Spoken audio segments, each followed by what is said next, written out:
Bisnis keluarga adalah usaha yang dimiliki dan dikelola oleh anggota keluarga, di mana keterlibatan keluarga di dalam kepemilikan, penerusan antar generasi, dan pengambilan keputusan. Selanjutnya adalah peran bisnis keluarga. Yang pertama adalah pemenuhan kebutuhan ekonomi keluarga, dan yang kedua adalah meningkatkan atau mempertahankan status sosial keluarga.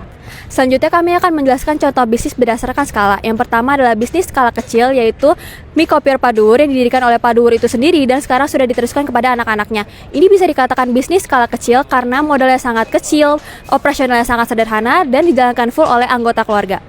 Yang kedua adalah bisnis keluarga skala menengah, yaitu Toko Oen. Toko Oen didirikan oleh keluarga Oen Lim Jongnyo yang sekarang sudah diwariskan ke generasi kedua dan ketiga. Mengapa Toko Oen dikategorikan sebagai bisnis keluarga skala menengah? Karena pertama manajemennya sudah rapih dan asetnya sudah mulai besar. Nah, selanjutnya bisnis keluarga skala besar.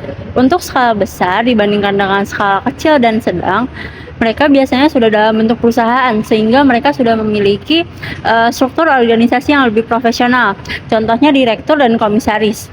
Lalu mereka sudah memiliki karyawan lebih banyak dan jangkauan pasar yang lebih luas dari nasional hingga internasional. Dan mereka tidak hanya bergerak dalam satu bidang saja. Contohnya Lipo Group. Lipo Group ini sudah bergerak dalam bidang properti, keuangan, rumah sakit, dan pendidikan. Namun, bisnis keluarga memiliki beberapa permasalahan. Permasalahan yang pertama adalah anak sering dipaksa melanjutkan bisnis keluarga walaupun bukan passionnya, karena dianggap sebagai kewajiban turun-temurun dan bagian dari bakti kepada keluarga. Akibatnya, anak bisa merasa terbebani dan minatnya jadi tidak tersalurkan. Namun, di era modern, banyak keluarga mulai memakai cara family governance, yaitu cara mengatur bisnis yang lebih terbuka dan memberi anak kebebasan untuk memilih. Permasalahan kedua muncul ketika suatu bisnis dimiliki oleh pasangan. Menurut Undang-Undang Pernikahan Nomor 1 Tahun 1974, jika terjadi perceraian, maka bisnis yang didirikan pada saat pernikahan itu termasuk harta gonogini. Secara hukum, kepemilikannya bisa dibagi dua sesuai dengan kontribusi masing-masing.